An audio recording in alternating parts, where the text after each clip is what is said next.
Technician kapal terbang, technician fighter jet, technician kereta-kereta mewah, technician pokok ceri, technician motor scrambler, jangan cerita lah. Motor-motor racing, jangan cerita lah. Motor-motor GP, lagi lah kau jangan tanya. Orang tak pelik ke? Dia overhaul kapal terbang punya enjin, dia overhaul motor GP punya enjin, tapi bergesih je tangan dia. Kau tak pening ke? Kau tak pelik ke? Inilah rahsia dia, saudara.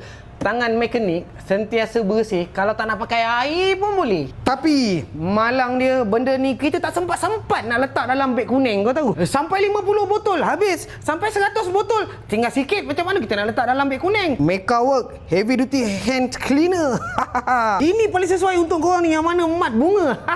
Bau bunga ros, aku cakap kau. Bila dia tak ada dalam beg kuning, susah lah kau nak dapatkan dia. So mana kau yang sempat datang kedai, marilah datang kedai, pergi grabkan dia. Lepas tu kalau tak ada macam mana, halo Roger aja kita. Benda ni aku tak payah nak beraya tunjuk dengan korang lah cara guna dia, sebab orang semua dah tahu cara dia. Dan orang memang dah percaya yang ini memang antara yang terbaik. RM29 untuk sebotol. Memang harga tak masuk akal.